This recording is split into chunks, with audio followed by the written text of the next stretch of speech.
সব থেকে আশ্চর্য যেটা বলবো সেটা হলো এটাই, আমরা সকলে জানি দুর্গা পুজো করতে গেলে বেশ্যা বাড়ি বা পতিতা বাড়ির মাটির দরকার হয় দুর্গা ঠাকুর তৈরি করতে গেলে। এই কথাটা একটু আমাদের মধ্যে ভুল বোঝানো হয়েছে। দুর্গা পুজোতে দুর্গা ঠাকুর তৈরি করতে গেলে যে পতিতা বাড়ির মাটি দরকার হয় সেটা আমাদের সমাজের পতিতা নয়। যে বাড়ির মাটির দরকার হয় সেই বাড়িটা, সেই মাটির কাদের বাড়ির দরকার জানেন? যাকে বলা হয় বেশ্যাদ্বার ও মৃত্তিকা। তন্ত্রীয় পুরাণ মতে 10 মহাবিদ্যার প্রতীক হচ্ছেন মা দুর্গা নিজে।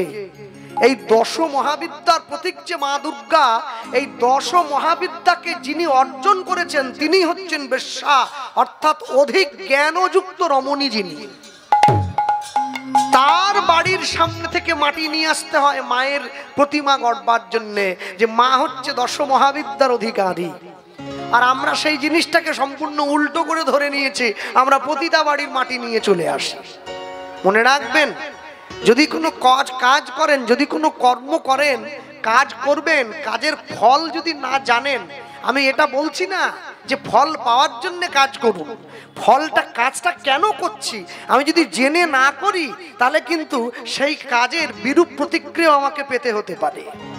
হ্যাঁ, মায়ের সামনে দাঁড়িয়ে কোনোদিনও প্রতিজ্ঞা করেছেন, মা একটা কথা মনে রেখো, আমি যখন তোমার সামনে গিয়ে পুষ্পাঞ্জলি দেব, আমি যখন তোমাকে প্রণাম করব, আমি একটা জিনিসই জানাবো, জগতের সকল নারী, জগতের প্রতিটি মা, জগতের প্রতিটি মেয়ে, জগতের প্রতিটি বোন, তারা যেন প্রত্যেকে নিজেরা নিজেদের ঘরে সুরক্ষিতভাবে থাকতে পারে। তবেই তো জগতের দুর্গতি দূর হবে, নাহলে কি করে হবে? পথের দুর্গাকে ধর্ষণ করলে, গর্ভের দুর্গাকে হত্যা করলে, প্যান্ডেলে বড় করে দুর্গা ঠাকুর তুলে পুজো করলে কোনোদিন মায়ের কৃপা পাওয়া যায় না। মায়ের কৃপা পেতে গেলে মাকে মায়ের মতো করে পুজো করতে হয়। প্যান্ডেলে হিন্দি গান, ডিজে গান বাজানো বন্ধ করতে হয়, মদ খেয়ে নাচাটা বন্ধ করতে হয়। মাকে যখন বিসর্জন দিতে নিয়ে যাওয়া হয় সেই সময় নিজেরা উদ্দণ্ডভাবে, উচ্ছৃঙ্খলভাবে মাকে দলের মধ্যে ধাক্কা দিয়ে ছুঁড়ে না ফেলে আলতো করে বিদায় জানাতে হয়, চোখের জলে বুক ভাসিয়ে। তবে তো মায়ের কৃপা পাওয়া যায়, না হলে পাবেন কি করে? সব সময়ের জন্য জানবেন, জগতের প্রত্যেকটি মানুষ, জগতের প্রত্যেকটি কর্ম করে নিজ নিজ অধিকার বোধে চিন্তা করে, কিন্তু তা যদি অধিকার থেকে সে দূরে চলে যায়, অধিকার বোধ থেকে বিচ্যুত হয়ে যায়, তাহলে কিন্তু সে কর্মের ফল কোনোদিন লাভ করতে পারবে না। সব সময়ের জন্য মনে রাখতে হয়, মা দুর্গার পায়ের কাছে যে মানুষটা পড়ে আছে, মহিষের পেট থেকে যে বেরিয়ে এলো, যাকে মা ত্রিশূল দিয়ে বধ করলো, সে হচ্ছে মহিষাসুর। আমাদের প্রত্যেকের অন্তরেই অসুর আছে। হ্যাঁ, 6টা করে অসুর, কাম, ক্রোধ, লোভ, মোহ, মদ, মাশ্চর্য। এই 6টা অসুর মায়ের চরণে মহিষাসুর রূপে যেন বিরাজমান থাকতে পারে। মায়ের ওই ভক্তিরূপী ত্রিশূলের আঘাতে ওই 6টা অসুরকে যদি আমরা দমন করতে পারি, তবেই আমরা মায়ের চরণে যথার্থ ভক্তি অর্জন করতে পারবো, না হলে কোনোদিনই করতে পারি না। হ্যাঁ, সব সময়ের জন্য মনে রাখবেন, বাড়ির থেকে ঠাকুর দেখতে বেরোচ্ছেন, বাড়ির ছেলে মেয়ে, স্ত্রী, পুত্র, নাতি নাতনি, বৌমা সবাইকে নিয়ে টোটোতে করে, গাড়িতে করে, বাইক নিয়ে মা দুর্গার প্যান্ডেলে এসছেন ঠাকুর দেখতে। মায়ের কাছে গিয়ে সবার আগে মায়ের চরণের দিকে তাকিয়ে এইটাই জানান মাকে, যে মা, জগতের মানুষের অন্তর থেকে এই কামনা বাসনা রূপী অসুরটাকে তুমি বিনাশ করো, তবেই জগতের জীব শান্তি পাবে, না হলে কোনোদিন পাবে না। যে কথা আমরা বলতেছিলাম, আজ থেকে 540 বছর পূর্বে কলিকালের মাটিতে শ্রীকৃষ্ণ চৈতন্য মহাপ্রভুর শুভ আবির্ভাব হয়েছে। মানুষের দরজায়, মানুষের সাজে, মানুষের বেশে ভগবান গিয়ে দাঁড়ালেন মানুষের সম্মুখে। আজকে যেমন ভগবানের কথা শুনবার জন্য ভিড় হয়েছে, আমি তো পূর্ব মেদিনীপুরের মানুষদের ধন্যবাদ দেই যে দুর্গা পুজোতে এরা ঘোরাঘুরি বন্ধ করে দিয়ে কীর্তন শোনার জন্য এসে ত্রিপলের উপরে বসেছে। এই জন্য আপনাদেরকে সকলকে শ্রদ্ধা জানাই। সব জায়গার মানুষ এভাবে আসে না। হ্যাঁ, পুজোর 4টে দিন ঘুরবো, এগরোল খাবো, চাউমিন খাবো, মেলা ঘুরবো, তা না করে কীর্তন শুনবো। সারা বছর নাহলে কীর্তন শুনলাম, পুজোর সময়ও কীর্তন। যাক, ভক্তমণ্ডলী, ভক্তিমতী মায়েরা, এই যে চৈতন্য মহাপ্রভু এসে দাঁড়িয়েছেন, এই যে চৈতন্য মহাপ্রভুকে আপনারা সকলে দেখছেন যে মহাপ্রভু দুটো হাত তুলে দাঁড়িয়ে আছেন মানুষের মাঝে, খালি গায়ে গায়ে একটা উত্তরীয় নিয়েছেন, একটা ধুতি পরেছেন। এই যে উত্তরীয় নিয়ে হাত তুলে দাঁড়িয়ে থাকা ঠাকুরটা, এই ঠাকুরটা বাঙালি ভক্তদের মাঝে যিনি এনে দাঁড় করিয়েছেন, আমরা সেই মানুষটার কথাই আজকে শুনছি, সেই মানুষটার কথাই শুনছি। শুনতে গিয়ে সবার আগে বলি, হরিসভায় দাঁড়িয়ে আমাদের আস্বাদিত গীতব্য লীলা মাধুর্য পরম বৈষ্ণব শ্রীল বাসুদেব দত্তের শ্রী গৌরাঙ্গ। যে মানুষটার কথা আপনারা শুনছেন, লীলা মাধুর্য শুরু থেকেই গাইছে, অনেক বড় আছে বলতে হবে। আরেকটা কথা বলার, না বললেই যেটা নয়, যে মানুষটার কথা আপনারা শুনছেন, এই মানুষটার জন্ম হয়েছে বাংলাদেশের ফরিদপুর জেলার কাঞ্চনপল্লী নামে একটা ছোট্ট গ্রামে। 11 বছর বয়স, বিধবা মায়ের একমাত্র সন্তান। মায়ের কাছে গিয়ে ছেলে জানতে চাইলো, মা আমাকে বলতে পারো কোথায় গেলে আমি গৌর পেতে পারি? মা বলছে, তুই পড়ালেখা কর, স্কুলে যা, বন্ধুদের সঙ্গে খেলা কর, গৌর নিয়ে কি করবি? ছেলে বলছে, মা গৌর নিয়ে কি করবো জানো? গৌরকে জগতের মানুষের সঙ্গে পরিচয় করিয়ে দেব। মা বলে, শোন, আমি শুনেছি গৌর নাকি নবদ্বীপ বলে একটা জায়গায় জন্ম হয়েছে, যেটা ভারতবর্ষে পড়েছে। মায়ের কাছ থেকে বিদায় নিয়ে ছেলে চলে আসছে নবদ্বীপে। রাস্তার মাঝে যাকেই দেখতে পাচ্ছে তাকেই জিজ্ঞাসা করছে, আমায় বলুন তো কোথায় গেলে গৌর পাওয়া যায়? ওই মহাজন লিখছেন, মোর গোরা গুনে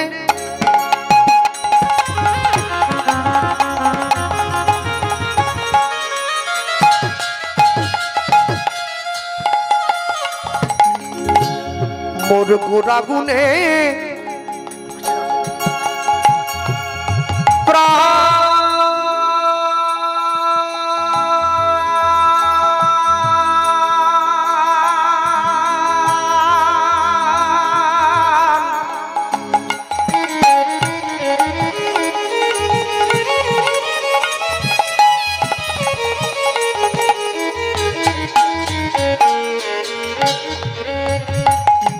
মোর প্রাণ প্রাণ কানে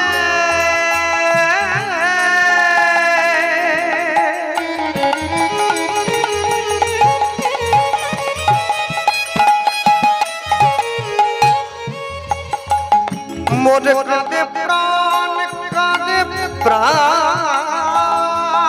কাঁদে প্রাণ মোর প্রাণ কাঁদে আমি কি বুদ্ধি করিব নিতাই গৌর হরিব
বল গৌরাঙ্গ গুণের নিধি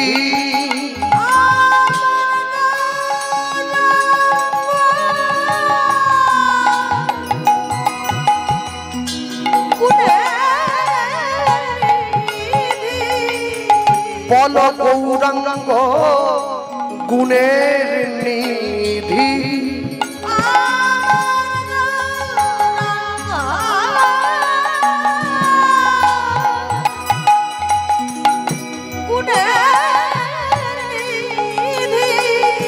আমি কোথায় গেলে পাবো, আমি কোথায় গেলে পাবো, আমি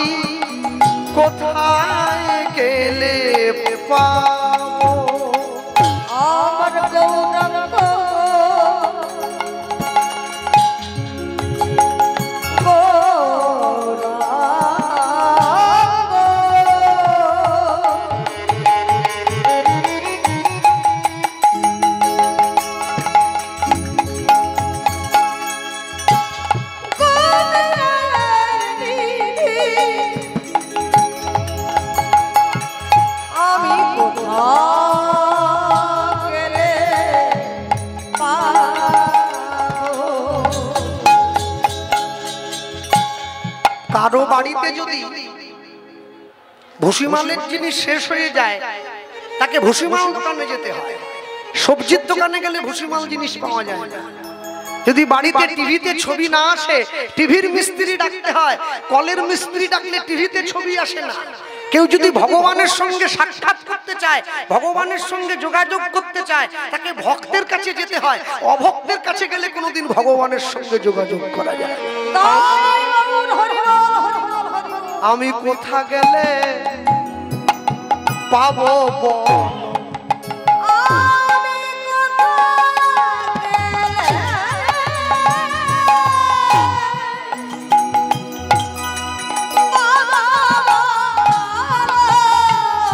আমি কোথায় গেলে পাবো বলো?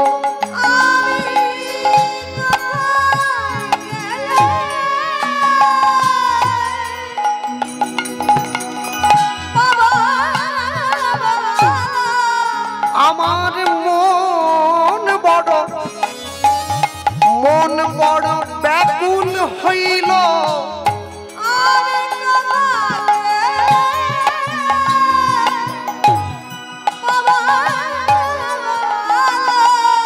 আমার মন বড় চঞ্চল হইল,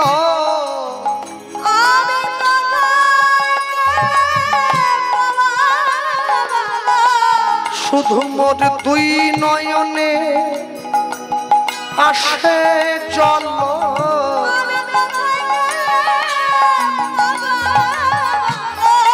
এখন উপায় কিবা করি বলো?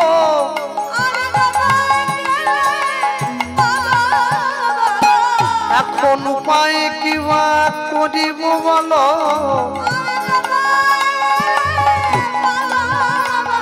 বলি গৌর বিহনে মন ব্যাকুল হইল, এবার প্রেমানন্দে হরি কহ সবে,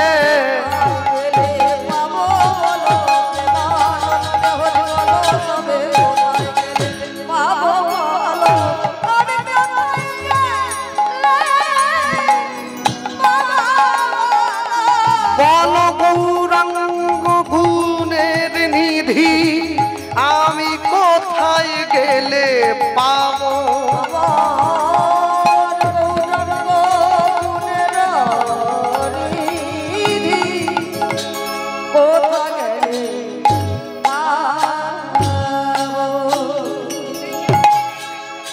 রাস্তার মাঝে যাকেই দেখতে পাচ্ছে ছুটে গিয়ে তার কাছে হাত দুটো জড়িয়ে ধরে প্রশ্ন করছে, আমায় বলতে পারেন কোথায় গেলে গৌর পাওয়া যায়?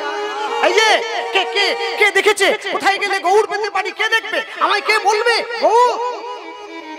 সবাই জানে না, সবাই জানে না।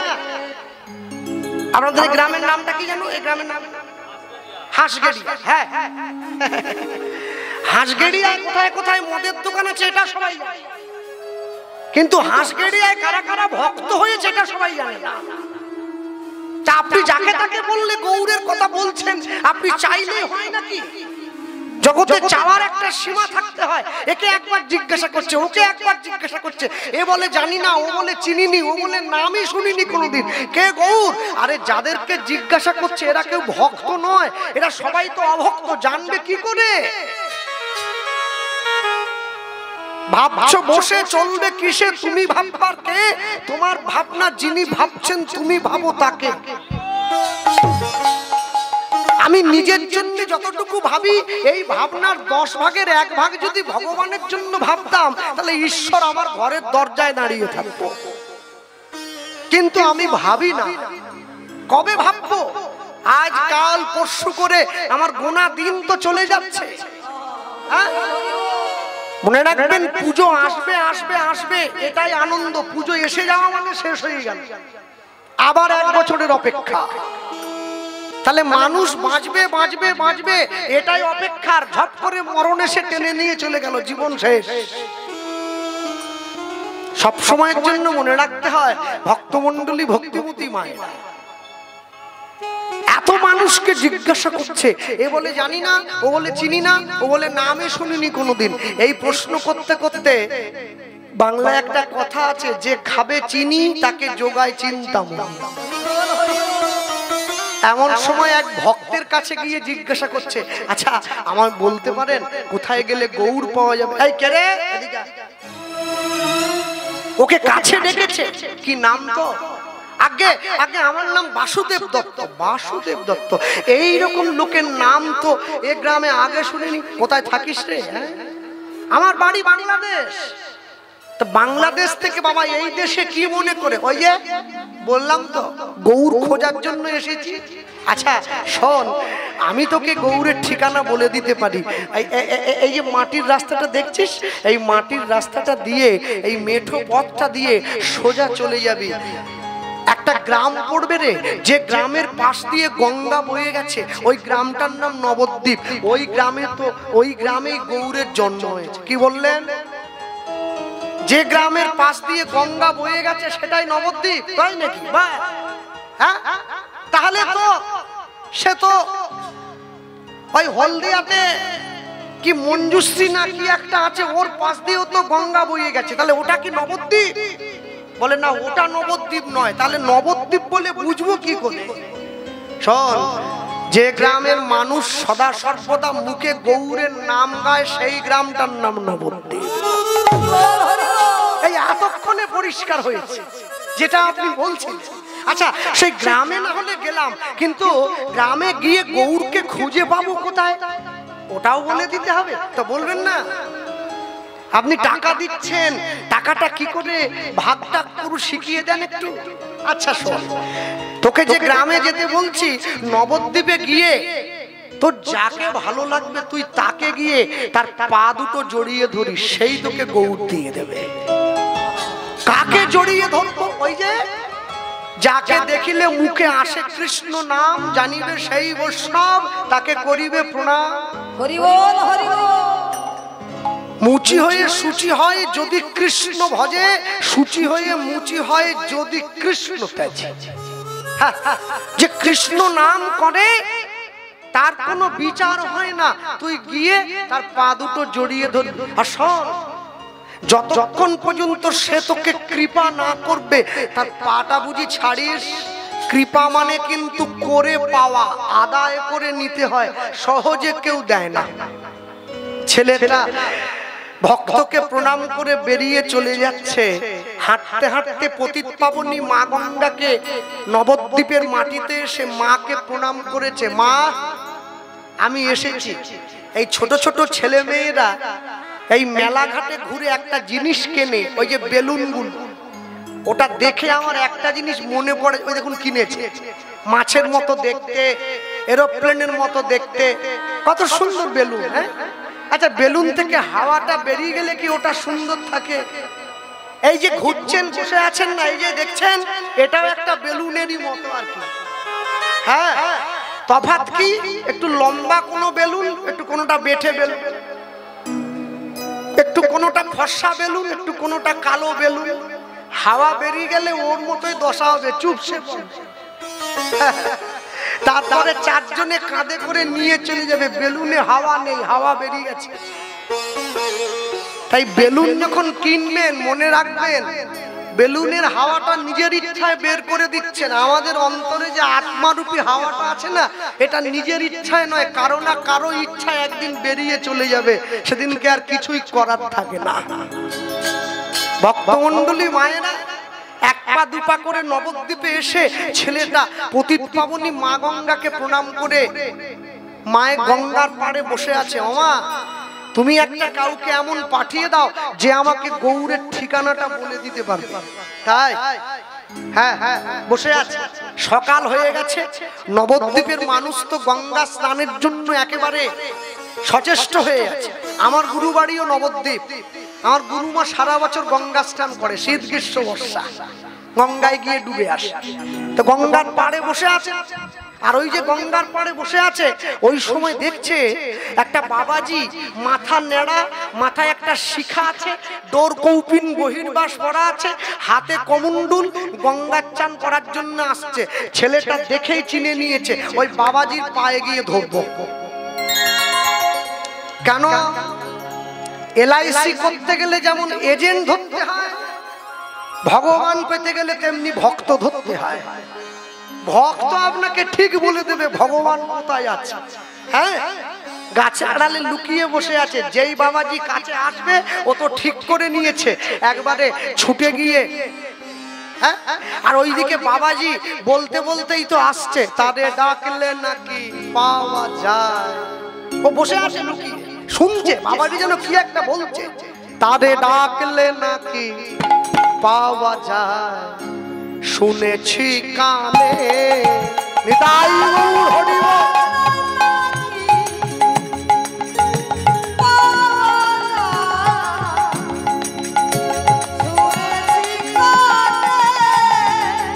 তাদের ডাকলে নাকি পাওয়া যায়, শুনেছি কানে।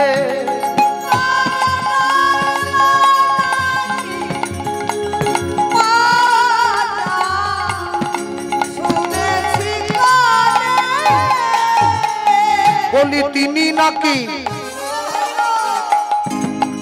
বলি তিনি নাকি মোদের দয়া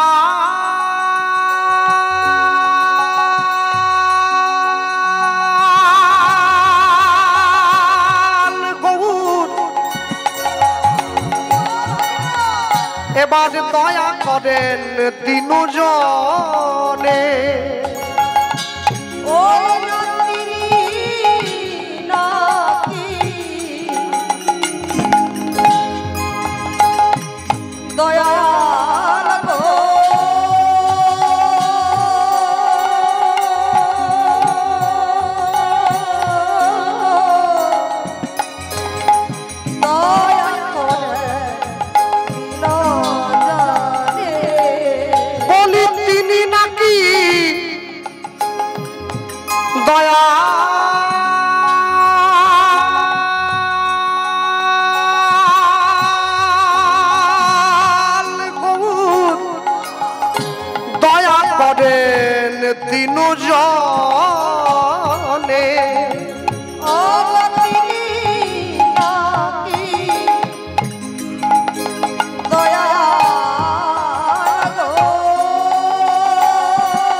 নাকি পাওয়া যায়, শুনেছি কানে।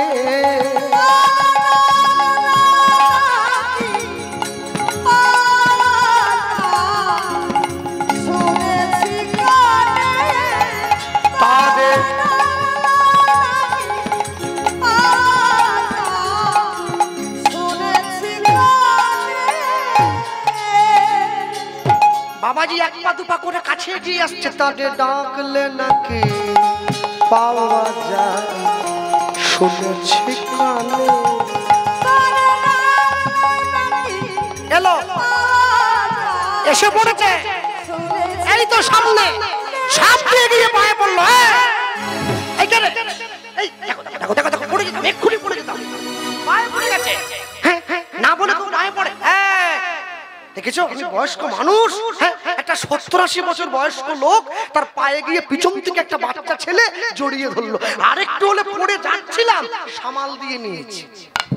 এই বাছা আচ্ছা রে বাবা, যা মনে মনে বাবাজি চিন্তা করছে, ছেলেটা মনে হয় ভিক্ষা টিক্ষা চাও। আরে বাবা, চান করতে আসলে কেউ পয়সা নিয়ে আসে?